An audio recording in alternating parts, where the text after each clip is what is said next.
మహా గొప్ప వరం. ఆయన ప్రపంచ చరిత్రను మార్చినటువంటి ఒక వ్యక్తి. ఈ క్రైస్తవ శకాన్ని 3 ముఖ్యమైన భాగాలుగా విభజించినట్లయితే ప్రాచీన కాలం, మధ్యకాలం, నవీన కాలం అన్నట్లయితే నవీన కాలము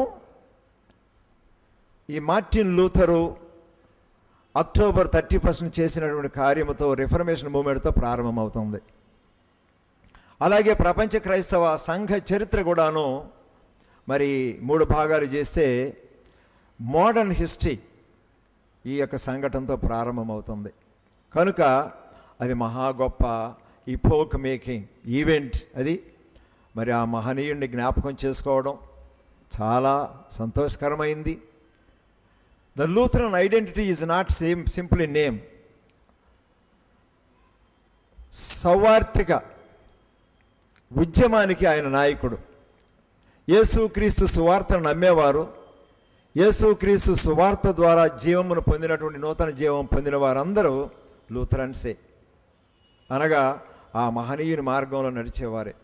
కాబట్టి మనం అది ఆ పేరు లూథరన్ సంఘంగా మనం పెట్టుకున్నందుకు we really feel privileged and we praise God for this great heritage. ఆ యొక్క మహనీయుని జ్ఞాపకం చేసుకుంటూ ఈ యొక్క వేడుక జరుపుకోవడం అనేది నిజంగా చాలా సంతోషం. It's a historical event. నిన్న ఐజే గారు నేను మాట్లాడుకునేటప్పుడు హిస్టరీ మీద ప్రజలకి మక్కువ పోతూ ఉందండి అని చెప్తూ ఉన్నాడు. తెలియక మక్కువ పోతుంది. హిస్టరీ అంటే బోధించేవారు అసలు హిస్టరీ అంటే ఏంటో సరిగ్గా చెప్పకపోవటం వల్ల పోతుంది. హిస్టరీ విలువ తెలియకపోతే అది పోతుంది. కానీ హిస్టరీ అనేది చాలా ప్రాముఖ్యమైనది అన్నమాట. There are vitalities of faith in history. మన యొక్క విశ్వాసానికి కావలసినటువంటి జీవశక్తులు చరిత్రలో ఉన్నాయన్నమాట. Our God is a God of history. చరిత్రలో ఆయన చేసినటువంటి మహా సంఘటనలను మన జ్ఞాపకం చేసుకుంటూ మన విశ్వాసాన్ని కాపాడుకుంటాం, ముందుకు సాగిపోతాం. హిస్టరీని విడిచిపెట్టామనుకండి, దారం తెగినటువంటి గాలిపటంలాగా ఎక్కడ ఎండ్ అవుతామో ఎలాగ పోతామో తెలియదు అన్నమాట. We always check our faith in the light of our inheritance. మనం ఎప్పుడు చెప్పుకుంటాం, civilization is a cumulative product. It is always passed on from generation to generation. Each generation stands on the shoulders of the previous generation. గతంలో పెద్దలు చేసినటువంటి ఆ కార్యాలు ఏ విధంగా మనము ఆ చరిత్రను ద్వారా సత్యాన్ని సంక్రమించుకున్నామో దాన్ని మనం కాపాడుకోవాలంటే, దానిలో ముందుకు సాగిపోవాలంటే దాన్ని మనం నెమరు వేసుకుంటూ ఉండాల్సిందే. కాబట్టి ఈ చారిత్రక సంఘటనల జ్ఞాపకం చేసుకోవటం అనేది it should not be a mere repetition. ఏదో సాంప్రదాయంగా వస్తుంది కాబట్టి, లూథరన్ సంఘాల్లో రిఫర్మేషన్ డే జరుపుకుంటాం కాబట్టి జరుపుకుంటూ ఉన్నామనేదాగా ఉండకూడదు. కానీ it has a vitality, it has a power to inspire us, to inform us. మనలను మరి అనేకమైన సత్యాలను జ్ఞాపకం చేసి మనల్ని ప్రభావితం చేసే శక్తి ఆ చారిత్రక సంఘటనకు ఉందని మీకు జ్ఞాపకం చేస్తూ ఉన్నాను. కాబట్టి ఈ దినాన్ని మీరు జ్ఞాపకం చేసుకుంటూ ఈ విధంగా కార్యక్రమాన్ని ఏర్పాటు చేయడం అభినందనీయం. I really thank God for this opportunity and also I thank the leaders of the church. Pastor గారు, పెద్దలు వీరందరూ కూడా ఈ కార్యక్రమాన్ని ఏర్పాటు చేయడానికి వారు చేసినటువంటి ఏర్పాటును బట్టి వారిని నిజంగా నేను అభినందిస్తూ ఉన్నాను. ఇందాక చెప్పినట్లుగా where to start the reformation movement and about Martin Luther. మరి కుమార్ బాబు గారు చెప్పినటువంటి ఇంట్రడక్షన్లోనే నాకు అర్థమైంది how well informed this congregation is about Martin Luther and the moment. కానీ ఎక్కడో ఒక చోట ప్రారంభించాలి. కేవలం ఆయన ఎక్కడ పుట్టాడు, ఎక్కడ చదువుకున్నాడు, ఎక్కడ ఎలాగో అలాగనే విషయాలు నేను చెప్పదలుచుకోలేదు నిజంగా. ఎందుకంటే బహుశా మీ అందరికీ తెలుసు, అవసరమైతే కొన్ని విషయాలు మీకు జ్ఞాపకం చేస్తాను.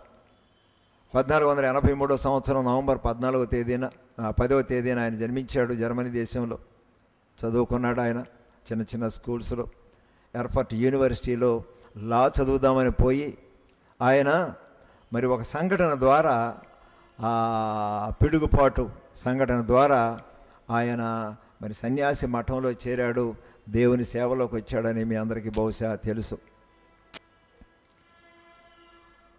డాక్టర్ డోల్బీర్ గారు ఒక చిన్న పుస్తకానికి, మల్లెల దావీదు గారు రాసినటువంటి చిన్న పుస్తకానికి ఉపోద్ఘాతం రాస్తూ ఆయన అంటాడు, పిడుగుపాటు మార్టిన్ లూథర్ జీవితాన్ని కదిలించింది. మార్టిన్ లూథర్ ప్రపంచాన్ని కదిలించాడు, క్రైస్తవ సంఘాన్ని కదిలించాడు. He has shaken the world Christianity అని అంటాడు అన్నమాట. It's a great event Martin Luther. కనుక నేను ఈరోజు సంఘటనతో మీరు ప్రారంభించాలనుకుంటూ ఉన్నాను. ఈరోజు అక్టోబరు 31వ తేదీ మనము 1517వ సంవత్సరంలో జరిగినటువంటి సంఘటన జ్ఞాపకం చేసుకుంటూ ఉన్నాం. సుమారు 500 సంవత్సరాల క్రితం జరిగినటువంటి సంఘటన మనం జ్ఞాపకం చేసుకుంటూ ఉన్నాం. ఆ దినమున ఆయన జర్మనీ దేశంలో సాక్సనీ రాష్ట్రంలో విటెన్బర్గ్ అనే పట్టణంలో దేవాలయం ద్వారం మీద ఆయన అది మేకుతో కొట్టినటువంటి 95 సూత్రాలు, 95 థీసిస్ అంటాం, ఆ 95 సూత్రాలు ఆయన అక్కడ కొట్టుట ద్వారా ప్రపంచ చరిత్ర మారటానికి, నవశకానికి అది నాందిగా ఉందని మీకు జ్ఞాపకం చేస్తున్నాను. What are these 95 thesis about? ఇవి దేని గురించి చెప్పబడింది? In what context and what background? ఏ సందర్భంలో, ఏ కాంటెక్స్ట్లో ఆయన ఈ 95 సూత్రాలను ఆ దేవాలయానికి కొట్టవలసి వచ్చింది, దాన్ని మీకు ఒకసారి జ్ఞాపకం చేస్తాను. 95 సూత్రాల్లో పాప పరిహార పత్రాల గురించి ఆయన వ్రాసినటువంటి ఆ సూత్రాలు అది కూడా చెప్తాను. ఈ సందర్భంలో మీకు 2 విషయాలు జ్ఞాపకం చేయాలనుకుంటున్నాను. రేపు ఎన్నో తేదీ అమ్మా? నవంబరు, దాని ప్రాధాన్యత తెలుసు కదా మీకు. All saints day. November 2 all Souls day. All saints day, all Souls day. ఈరోజు రిఫర్మేషన్ డే.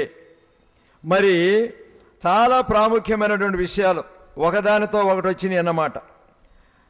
ఇది కాకతాళీయంగా జరగలేదు. అక్టోబర్ 31వ తేదీన మార్టిన్ లూథర్ ఆ విధంగా వేయటానికి all Souls day, all saints day. బహుశా మీ అందరికీ దాని హిస్టరీ ఎంతవరకు తెలుసో నాకు తెలియదు, కానీ ఆల్ సోల్స్ డే రేపటి దినం ఆల్ సెయింట్స్ డే అనేది సర్వ పరిశుద్ధుల దినం అని మనం కూడా ఆచరిస్తాం. ముఖ్యంగా సిఎస్ఐ చర్చిల్లో అనుకుంటా కదా బాగా ఆచరిస్తారు. అది క్రీస్తు శకం 610వ సంవత్సరంలో పోప్ బోనిఫేస్ ద 4th అని ఆయన ప్రారంభించాడు ఆల్ సోల్స్ డే.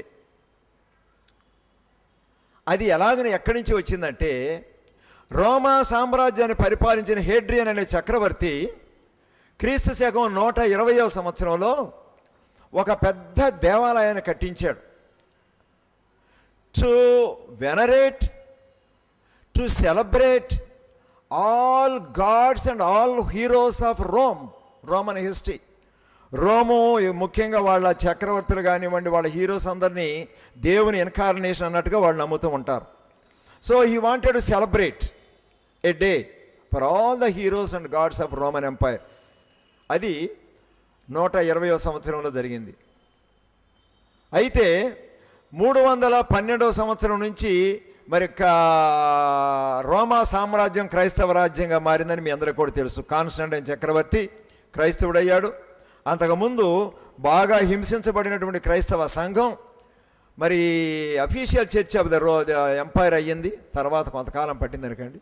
కానీ 312వ సంవత్సరం తర్వాత దాని యొక్క ఇది మారిపోయింది. క్రైస్తవ సంఘం అభివృద్ధి చెందడం ప్రారంభించింది. ఆ సమయంలో 610వ సంవత్సరంలో పోప్ బోనిఫేస్ అని ఆయన ఈ హేడ్రియన్ కట్టించినటువంటి ఆ టెంపుల్ని దేవాలయంగా మార్చాడు. And he wanted to continue the tradition of venerating or remembering or celebrating all heroes of Christian church. క్రైస్తవ సంఘం అప్పటికే చాలామంది హతసాక్షులు ఉన్నారు, చాలామంది ప్రాణాలు అర్పించినటువంటి వారు ఉన్నారు. వారందరినీ జ్ఞాపకం చేసుకోవాలని ఆయన ఆల్ సెయింట్స్ డేగా చేశాడు. అయితే remembering the martyrs and the leaders of the church was okay. మన పితలను కూడా మనం జ్ఞాపకం చేసుకుంటాం కదా.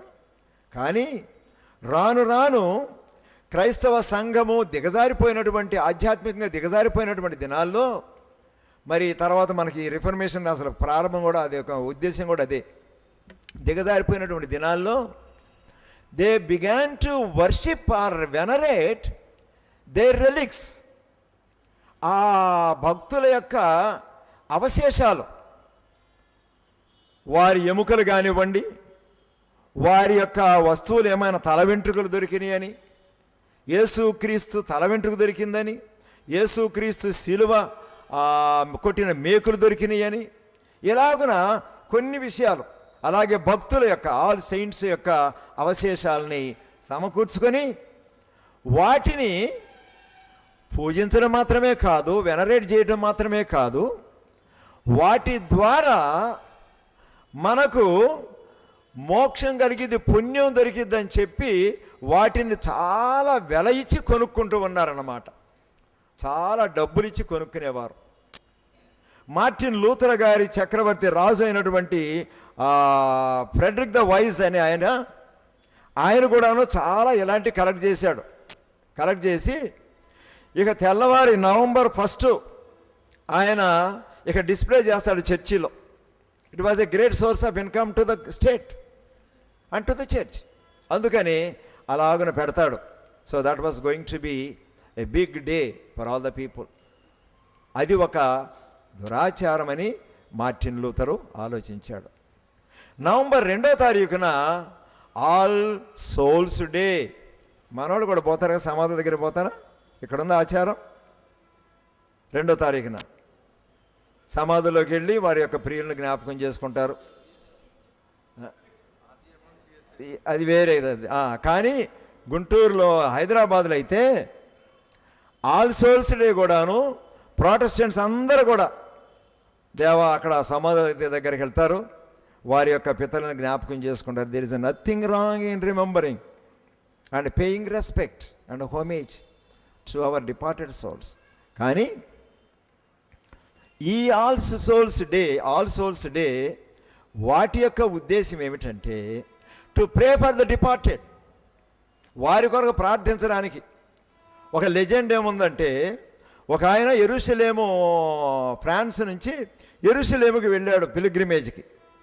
ఆయన తిరిగి వచ్చేటప్పుడు మధ్యధర సముద్రంలో ఓడ పగిలిపోయి ఆయన అలాగున కొట్టుకుపోయి ఒక ద్వీపానికి చేరుకున్నాడు. ఆ ద్వీపంలో జపం చేసుకుంటున్నటువంటి ఒక సన్యాసి కనిపించాడు.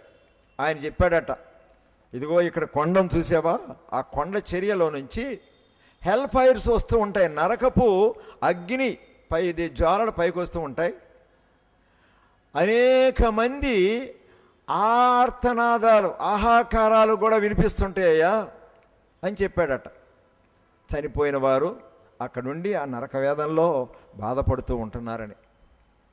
ఆయన ఫ్రాన్స్ తిరిగి వెళ్ళిన తర్వాత అక్కడ క్రూని అనే పట్టణంలో అక్కడ ఉన్నటువంటి ఎబ్బాట్ మఠ నా పెద్ద గారికి చెప్పినప్పుడు he started the prayer for all souls.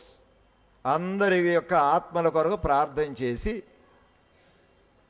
ఆ ఆత్మలు శాంతి కొరకు.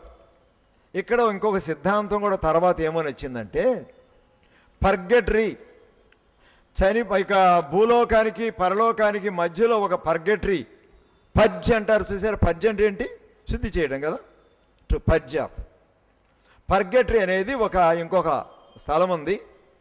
క్రైస్తవులుగా ఉండి చనిపోయిన వారందరూ కూడాను వారి ఆత్మలు ఆ పర్గెటరీకి పోతాయి. ఎవరో యేసుక్రీస్తు మహాభక్తులు, మరియమ్మ అలాంటి భక్తులు తప్ప ప్రతి ఒక్కరు కూడాను ముందు ఆ పర్గెటరీ దగ్గరికి వెళతారు. ఎందుకంటే వారి ఈ లోకంలో చేసినటువంటి పుణ్యము కానివ్వండి, వారి యొక్క మంచితనము కానివ్వండి,